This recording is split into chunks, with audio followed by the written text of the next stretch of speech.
제가 오늘 이 본문을 통해서 여러분과 말씀을 나누려고 합니다. 그런데 제가 이 말씀을 전하기 전에 먼저 지금 코로나19로 대한민국뿐 아니라 온 세계가 고통과 어려움 가운데 있습니다. 그런데 성경에서는 과연 이러한 일들에 대해서 무엇라고 말씀하고 계시는가? 무엇라고 말씀하고 계시는가? 지금부터 약 2800년 전 BC 750년경에 아모스 선지자는 하나님의 말씀으로 이렇게 예언하였습니다. 주 여호와께서 가라사대 보라 날이 이를지라 내가 땅에 기근을 보내리니 양식이 없어 주림이 아니며 물이 없어 가람이 아니요 여호와의 말씀을 듣지 못한 기갈이라. 하나님의 말씀을 듣지 못할 기갈이 온다라고 아모스 선지자는 지금부터 2800년 전에 이미 예언을 하였습니다. 대한민국에 천주교가 들어온 지 236년 만에, 개신교가 136년 만에 처음으로 사회적 책임을 함께 나누어지고자 자발적으로 공적 예배를 중단하는 사태까지 벌어지게 되었습니다. 벌어지게 되었다. 그런데 그러면 이러한 전염병은 어떻게 해서 생기는 것이며 왜 이러한 전염병이 많은 어려움과 고통 가운데 우리를 힘들게 하는 것일까요? 전염병을 뜻하는 단어는 히브리어로 네베르라는 단어인데 성경에서 출애굽기 5장 3절에 처음으로 등장합니다. 그리고 출애굽기 9장 3절에 보면 애굽에 내려진 10가지 재앙 중에 5번째 재앙이 바로 이 전염병 사건이었습니다. 때로는 이 전염병은 하나님께서 하나님의 택하신 종들을 징계하는 수단으로 사용하기도 하셨습니다. 어떤 것을 알 수 있느냐면 출애굽 직전에는 애굽의 바로에게 하나님께서 이 전염병을 허락하셨고 또 출애굽하고 나서 이스라엘 백성들이 하나님을 거부할 때 하나님께서는 4번씩 전염병을 보내셔서 하나님의 종들을 징계하는 수단으로 사용하셨다는 사실입니다. 레위기 26장 25절에 보니까 내가 칼을 너희에게로 가져다가 너희의 배약한 원수를 갚을 것이며 너희가 성읍에 모일지라도 너희 중에 연병을 보내고 너희를 대적의 손에 붙일 것이며 그런데 하나님은 하나님이 택하신 백성들을 결코 그대로 멸망 가운데 놔두지 않으신다는 사실입니다. 역대하 7장 13절에 보니까 하나님이 혹 연병으로 내 백성 가운데 유행하게 할 때 내 이름으로 일컫는 내 백성이 그 악한 길에서 떠나 스스로 겸비하고 기도하여 내 얼굴을 구하면 내가 하늘에서 듣고 그 죄를 사하고 그 땅을 고칠지라. 또 시편 91편 2절에 내가 여호와를 가리켜 말하기를 저는 나의 피난처요 나의 요새요 나의 의뢰하는 하나님이라 하리니 이는 저가 너를 사냥꾼의 올무에서와 극한 연병에서 건지실 것이미로다.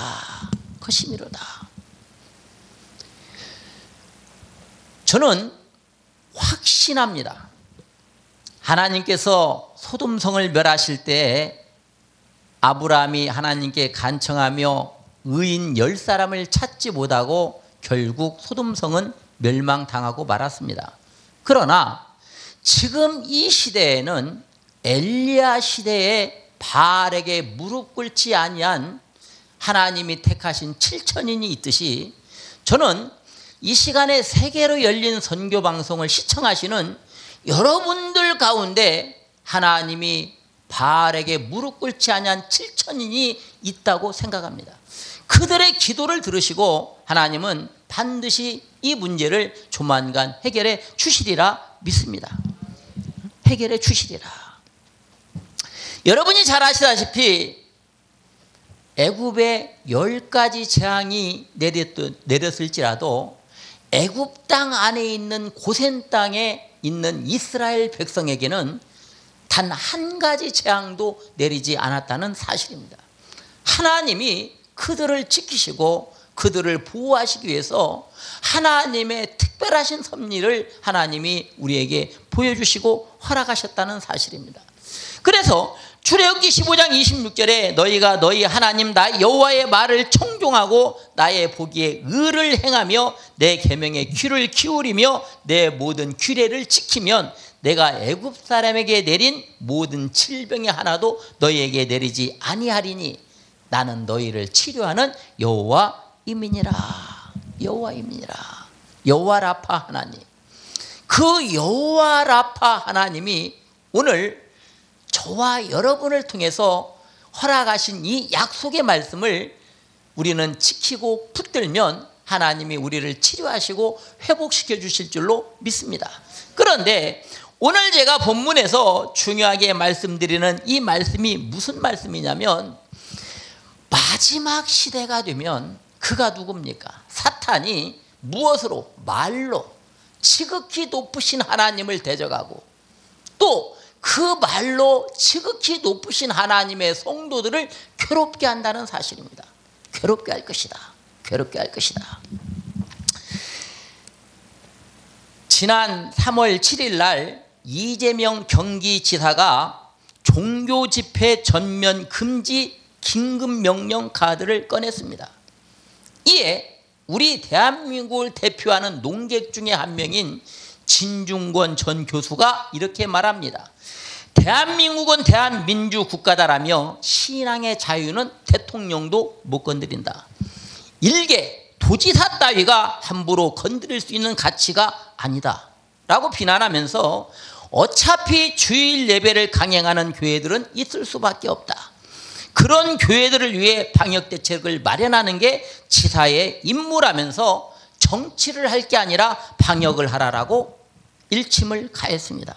그러자 나흘 뒤에 3월 11일 날 이재명 경기지사는 또다시 말하기를 사전 방역 조치를 이행하지 않는 종교시설에 한해 행정기관으로서 최악의 상황에 대비해 오는 3월 22일부터 종교시설 집회 제한 명령을 발동하여 시행한다고 주장했습니다. 대한민국 헌법에는 종교의 자유가 있습니다. 그리고 교회가 성직자들이 자발적으로 사회적 책임을 동감을 하면서 자발적으로 예배를 중단하고 온라인 예배로 드릴 수는 있습니다. 그러나 대한민국 헌정사상 이래로 행정권을 발동을 해서 예배를 중지한 사례는 없었습니다. 예배를 드리지 못한다는 것은 하나님 앞에 우리가 바로 설 수 없는 고통스러운 사실입니다. 예배는 일반 어떤 행사나 집회가 아닙니다. 하나님과 성도의 만남이며 거룩한 의식입니다. 이것을 스스로 자기들이 사회의 책임을 동감하여 공예배를 온라인 예배로 드릴 수는 있으나 행정권을 발동해서 할 수 있는 일은 아닙니다. 이것은 정교 분리의 원칙에 어긋난다는 사실입니다. 오늘 본문의 말씀을 보면 뭐라고 하냐면 그가 사탄이 장차 말로 지극히 높으신 자를 대적하며 또 지극히 높으신 자의 성도를 괴롭게 할 것이며 여기 괴롭게 한다는 말이 히브리어로 벨라라는 말입니다. 그런데 이 말이 히브리어로 피엘령으로 쓰여졌다는 것을 주의해 보아야 됩니다. 피엘령이라는 게 무슨 말이냐면 예를 들면 말하고 또 말하였다. 때리고 또 때렸다. 죽이고 또 죽였다. 즉 포기하지 않고 끝까지 하나님의 성도들을 괴롭힌다 이 말입니다. 무엇으로? 말로. 이게 바로 사탄이 이 시대에 하나님의 종들을 괴롭히는 방법 중에 하나입니다. 그런데 그렇다면 마귀의 가장 큰 특징이 무엇일까요? 마귀의 특징이 무엇인가? 가장 큰 특징은 마귀는 거짓말을 사실처럼 말한다는 사실입니다. 거짓말을 진실인 것처럼 말해요. 그래서 요한복음 8장 44절에 보면 너희는 너희 아비 마귀에게서 났으니 너희 아비의 욕심을 너희도 행하고자 하느니라. 저는 처음부터 살인한 자요 진리가 그 속에 없으므로 진리에 서지 못하고 거짓을 말할 때마다 제 것으로 말하나니 이는 저가 거짓말장이요 거짓의 아비가 되었음이니라. 진리라는 말이 알레데이아라는 말인데 참된 도리예요. 무슨 말이냐면 인류가 창조된, 인류가 생겨난 역사 이래로 해는 동쪽에서 떠서 서쪽으로 지는 것이고 해가 지고 나면 달이 떠오르는 것이 불변의 법칙입니다. 하나님의 창조의 법칙은 영원토록 변하지 않는 겁니다. 시대가 가도 세월이 흘러도 하나님의 말씀은 변하지 않습니다. 하나님이 창조하신 창조의 법칙을 사람이 인위적으로 변화시키려고 하면 안 됩니다. 그런데 오늘 다니엘서 7장 25절의 본문을 보면 마귀가 마지막 때 어떻게 성도를 괴롭히며 하나님의 때와 법을 바꾸려고 한다 이 말입니다. 바꾸려고 한다. 하나님의 창조의 법칙을 인위적으로 바꿔보려고 한다 이 말이에요. 바꿔보려고 한다. 그런데 그것은 될 수 없는 일입니다. 왜? 시편 59편 12절에 저희 입술의 말은 곧 그 입의 죄라. 저희의 저주와 거짓말로 인하여 저희로 그 교만한 중에서 사로잡히게 하소서. 사로잡히게 하소서. 하나님의 말씀은 히브리 13장 8절에 그리스도는 어제나 오늘이나 영원토록 통일하시느니라. 영원토록 통일하시느니라. 변할 수 없습니다. 변할 수 없습니다. 이사야 4장 8절에 풀은 마르고 꽃은 지느나 우리 하나님의 말씀은 영영이 서리라 하라. 영영이 서리라 하라. 그런데 이 한국교회뿐 아니라 전 세계적으로 문제가 되고 있는 것이 하나 있습니다.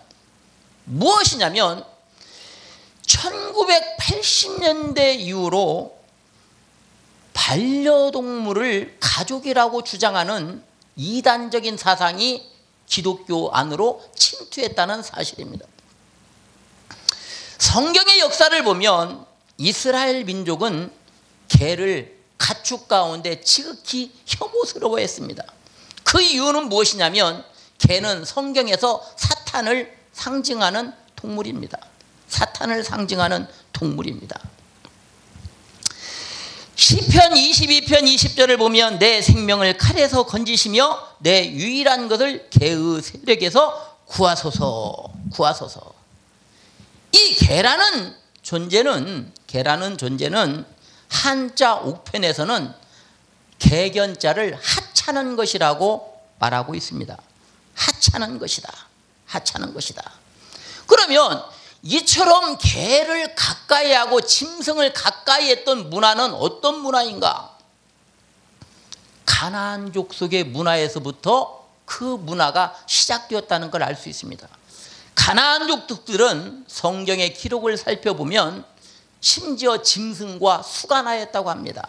수간의 행위를 행했다. 그래서 레위기 18장 3절에 보면 하나님이 모세에게 무엇라고 명령하시냐면 너희는 그 거주하던 애굽 땅의 풍속을 쫓지 말며 너희를 인도할 가나안 땅의 풍속과 규례도 행하지 말고. 가나안 땅의 풍속과 규례도 행하지 말라고 하나님이 분명히 말씀하셨다는 겁니다. 지금 한창 유행 중인 이 코로나19 바이러스는 박쥐에게서 왔다고 말합니다. 그러나 1900년대에 전 인류를 가장 공포로 몰았던 패스트 역시 쥐에서 왔습니다. 또한 2000년대 들어서 구제역은 소에서 왔고 사스, 에볼라 바이러스, 수많은 것들이 모든 것들이 동물을 통해서 사람에게 침투하고 있습니다. 하나님의 창조의 법칙은 무엇이냐면 사람은 사람답게, 동물은 동물답게 살아야 된다는 것이 하나님의 창조의 법칙입니다. 저는 요즘 TV에서 너무도 충격적인 것을 본 사실이 있습니다. 공영방송인 KBS에서 개는 훌륭하다라는 프로그램을 내보내는 걸 보고 깜짝 놀랄 수밖에 없습니다. 깜짝 놀랄 수밖에 없어요. 자, 다니엘 7장 25절에 보면 분명히 말씀합니다.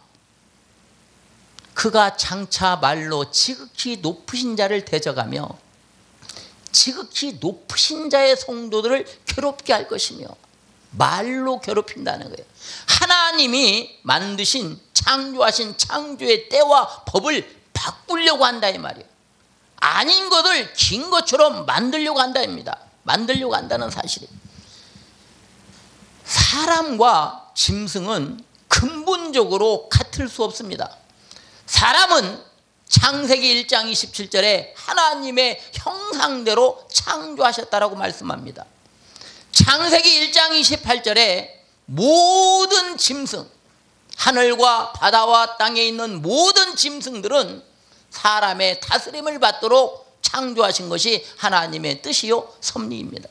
그러나 마귀가 하고자 하는 일은 이러한 하나님의 창조의 법을 인위적으로 바꿔보려고 한다 이 말이에요. 바꾸려고 시도를 하고 있다는 겁니다. 끊임없는 시도를 한다. 두 번째는 이러한 사탄의 영을 받은 이들이 기독교 내에 침투해서 주장하는 것이 무엇이냐면 동물을 사랑하라라고 역설적인 말로 성도들을 미혹하고 있다는 사실입니다. 이러한 사람들에 대해 바울은 이렇게 말합니다. 로마서 16장 18절에 이 같은 자들은 우리 주 예수 그리스도를 섬기지 아니하고 다만 자기의 배만 섬기나니 공교하고 아첨하는 말로 순전하는 자들의 마음을 미혹하느니라. 미혹하느니라. 요한복음 3장 16절에 하나님이 세상을 이처럼 사랑하사 독생자를 주셨으니 이는 저를 믿는 자마다 멸망치 않고 영생을 얻게 하려 하심이라. 그런데 여기 사랑이라는 단어가 헬라어로 아가파오입니다. 아가파오. 무슨 뜻이냐? 무슨 뜻이냐? 이 아가파오라는 단어는 그 대상을 선별하여 후배를 두는 사랑입니다.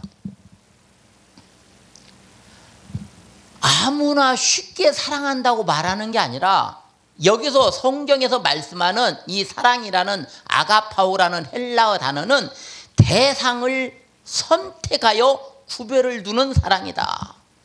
자, 마태복음 22장 37절에 예수님은 이렇게 말씀합니다.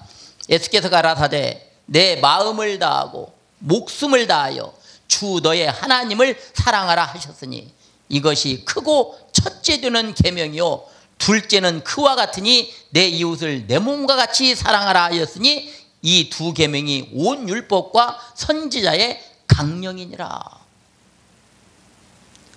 하나님이 사랑하라고 말씀하신 대상은 하나님 한 분과 하나님의 형상대로 창조되어진 사람을 사랑하라는 겁니다. 이것이 바로 온 율법이요 선지자의 강령이라고 예수님은 말씀하셨습니다. 이러한 사랑이라는 고유명사인 단어를 동물에게 사용해서는 안 됩니다. 오직 하나님 한 분, 하나님의 형상대로 지음을 받은 사람만이 사랑의 대상이라는 사실입니다. 그런데 사탄의 영을 받은 거짓 선지자들이 하나님의 종들을 사랑이라는 말로 동물을 사랑해야 된다는 거짓 주장으로 미혹하고 괴롭히고 있는 것이 현실입니다. 우리는 이러한 잘못을 회개하고 빨리 돌이켜야 된다는 것을 말씀을 드립니다. 세 번째는 거짓된 지식의 말과 변론을 피하라고 바울은 말합니다. 디모데전서 6장 20절에 디모데야 내게 부탁한 것을 지키고 거짓되이 일컫는 지식에 망령되고 허한 말과 변론을 피하라. 여기 거짓되이 일컫는다는 말이 헬라어로 푸시도 니모스라는 말입니다. 거짓으로 일컬어진다. 신약 성경에 단 한 번밖에 기록되지 않습니다. 그리고 망령되고 베벨로스, 신성하지 않은 세속적인 모독스러운 불경스러운 그리고 허한 말은 헬라어로 케노포니아라는 말입니다. 잡담, 헛된 이야기, 헛된 이야기. 이런 일을 하지 말라는 거예요. 하지 말아라. 출애굽기 20장 7절에 너는 내 하나님 여호와의 이름을 망령되게 부르지 말라. 여호와는 그의 이름을 망령되게 부르는 자를 죄없다 하지 아니하리라. 죄없다 하지 아니하리라. 망령이라는 말이 샤우, 공허하다, 헛되다, 허무하다, 아무것도 없다는 겁니다. 실체적으로 나타날 수 없다는 거예요. 무슨 말이냐면 물질적으로나 혹은 도덕적으로 비실제적이고 무가치한 어떤 것을 지칭합니다. 쉽게 말하면 우상을 뜻하는 단어가 바로 이것입니다. 우상을 뜻하는 단어가 바로 이것입니다. 저는 너무너무 충격적인 일을 많이 봅니다. 어느 여목사는 자기가 기르는 개 때문에 일주일간 금식 기도를 했다는 여목사도 본 적이 있어요. 바로 그것이 우상이 아니고 무엇이겠습니까? 지금 이 시대에 그들은 거짓 선지자지 하나님의 참 선지자라고 말할 수 없습니다. 호세아 선지자는 호세아 4장 6절에 내 백성이 지식이 없어 망한다라고 분명히 말씀하고 있습니다. 또한 시편 24편 4절에 곧 손이 깨끗하며 마음이 청결하며 뜻을 허탄한 데 두지 아니하며 거짓 맹세치 아니하는 자로다. 거짓 맹세치 말아라. 뜻을 허탄한 데 두지 말아라. 마태복음 12장 36절에 내가 너희에게 이르노니 사람이 무슨 무익한 말을 하든지 심판날에 이에 대하여 신문을 받으리니 네 말로 의롭다함을 받고 네 말로 정죄함을 받으리라.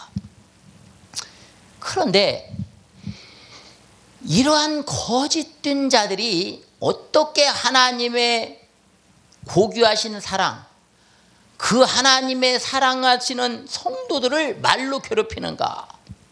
사탄은 오직 하나님의 형상대로 지음을 받은 사람에게만 사용되어야 할 고유명사인 가족, 양자, 입양이라는 단어를 동물에게 적용시키려고 억지 행위를 한다는 사실입니다.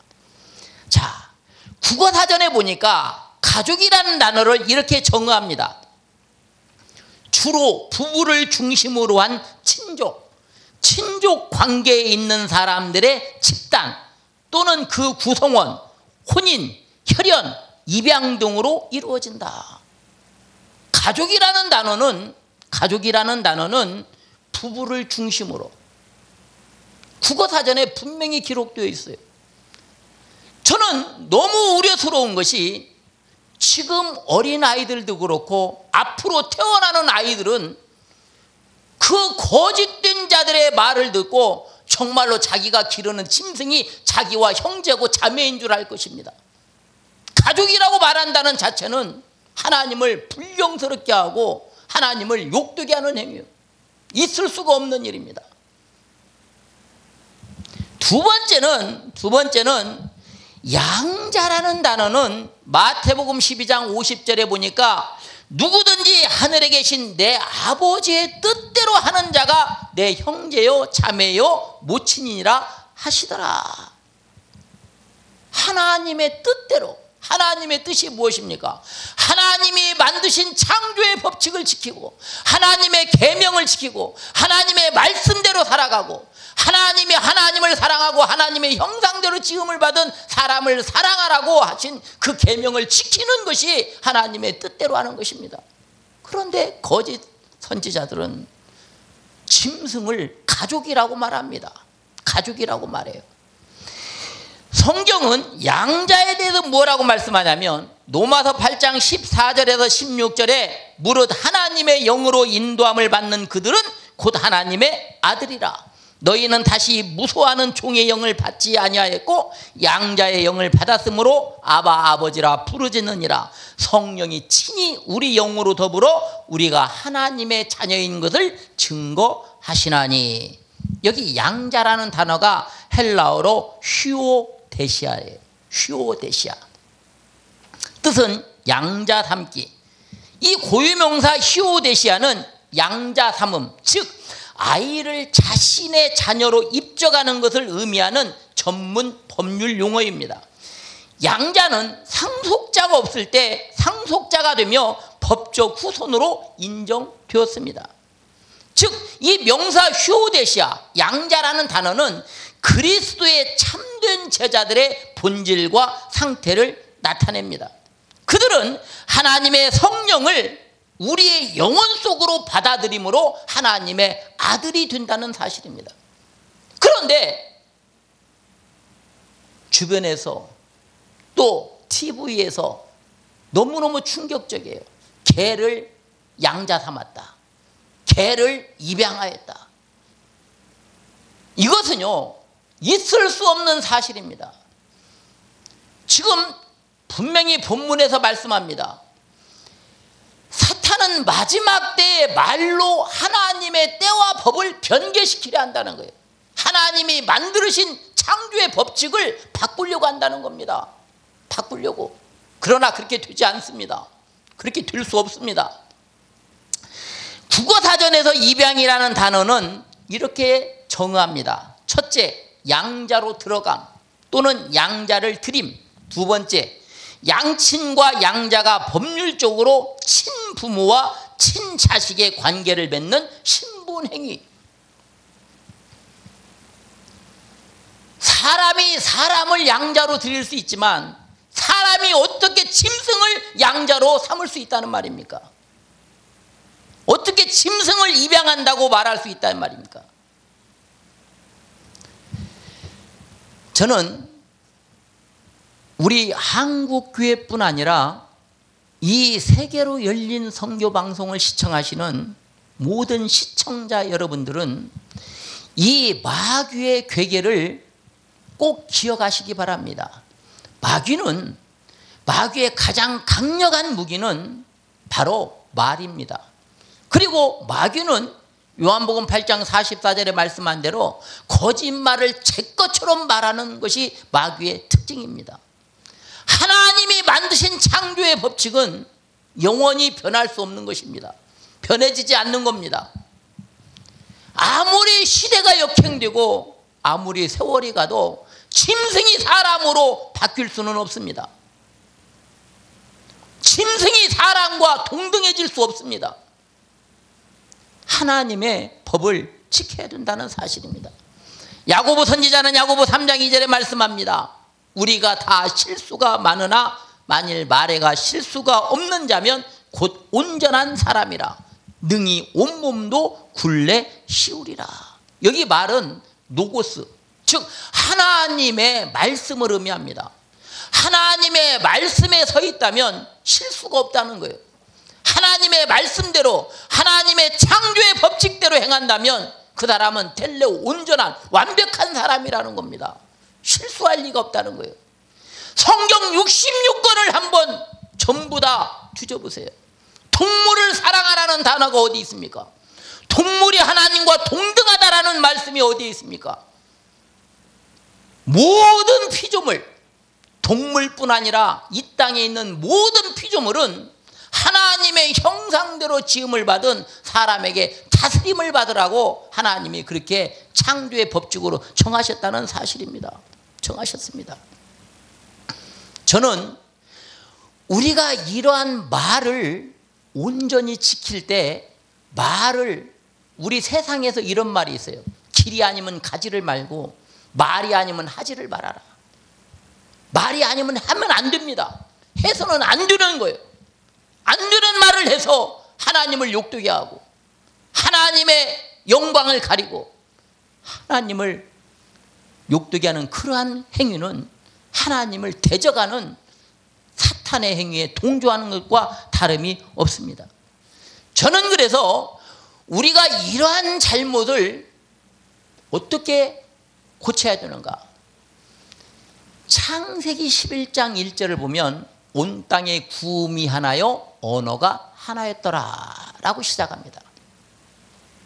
처음으로 구음이라는 말이 샤파라는 말입니다. 우리의 말을 말하는 거예요. 말을 뜻하는 거예요. 말을.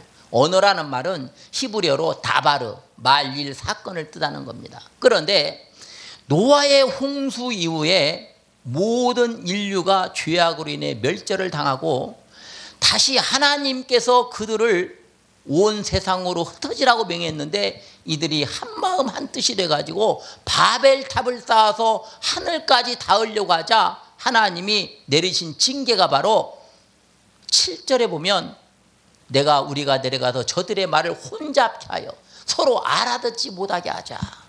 알아듣지 못하게 하자. 제가 가장 충격스럽고 고통스러운 게 그겁니다. 여러분이 한번 생각해 보십시오. 같은 민족이지만 북한 사람과 남한 사람은 서로 말을 알아듣지 못합니다. 사투리로 말하면. 같은 남한 사람이지만 제주도 방언을 서울 사람은 알아듣기 힘들고 충청도 방언을 전라도 사람은 알아듣기 힘듭니다. 그런데 그게 문제가 아니라 지금은 같은 지역에 있는 사람이라도 50대와 20대가 서로 사용하는 언어가 달라요. 서로가 알아듣지 못해요. 그런데 더 기가 막힌 것은 짐승과 말하지 못하는 짐승과 대화하겠다고 하면서 짐승의 안색을 살피고 하나님의 뜻을 생각하는 게 아니라 짐승이 오늘 불편한 것이 없는지 짐승에게 말을 걸고 짐승에게 대답을 들으려고 흉내내는 이러한 시대가 되었다는 사실입니다. 우리는 말을 바로 세워야 된다는 겁니다. 그럴 때 하나님은 우리에게 어떠한 축복을 주시냐면 잠언 4장 22절에 그것은 얻는 자에게 생명이 되며 큰 온 육체의 건강이 됨이니라. 그것은 바로 말씀입니다. 건강이라는 말은 히브리어로 마르페라는 말인데 약이라는 말이에요.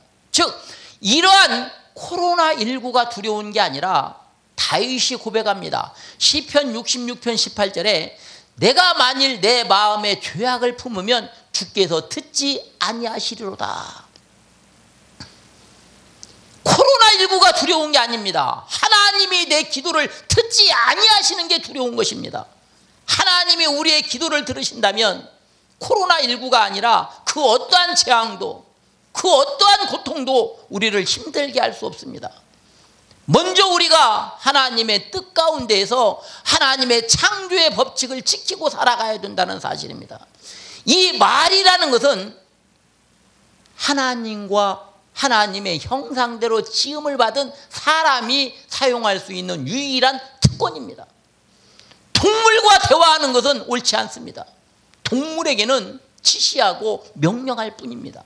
대화한다는 것은 옳지 않습니다. 로마서 12장 2절에 말씀합니다. 너희는 이 세대를 본받지 말고 오직 마음을 새롭게 함으로 변화를 받아 하나님의 선하시고 기뻐하시고 온전하신 뜻이 무엇인지 분별하도록 하라. 세대를 본받지 마시기 바랍니다. 저는 이 코로나가 조만간 멈춰질 것이라고 확신합니다. 그 이유는 제가 서두에 말씀드린 대로 내 주변에 어떤 사람이 어떤 행동을 하든 간에 엘리야 시대에게 바알에게 무릎 꿇지 한 그 7천인들인 오직 하나님의 뜻대로 행한 것처럼 오직 이 세계로 열린 방송을 시청하고 계신 시청자 여러분들은 그 하나님의 남겨진 7천인처럼 이들의 행위를 쫓지 아니하고 오직 하나님의 뜻대로 영광을 돌려서 여러분의 기도를 통해서 하나님이 이 재앙을 반드시 조만간 멈춰줄 것이라고 확신합니다. 디도서 2장 8절에 책망할 것이 없는 바른 말을 하게 하라. 이는 대적하는 자로 하여금 부끄러워 우리를 약하다 할 것이 없게 하려 함이라. 책망할 것이 없는 바른 말을 하면 우리를 대적하는 자 사탄으로 부끄러워하게 하라 이 말이에요. 우리가 사탄의 노름에 놀아나면 안 된다 이 말입니다. 저는 그래서 이 다니엘서 7장 25절의 말씀, 이 말씀을 이미 다니엘은 지금보다도 약 2700년 전에 이 사실을 예언했습니다. 마지막 때에는 사탄이 말로 하나님을 대적하고 하나님의 성도들을 말로 괴롭힐 것이며 말로 하나님의 때와 법을 바꾸려고 시도할 것이다. 시도할 것이다. 여기에 넘어가지 마시고 반드시 승리하여서 하나님의 영광을 돌리시는 귀한 종들이 되시기를 주님의 이름으로 축원합니다. 기도하겠습니다.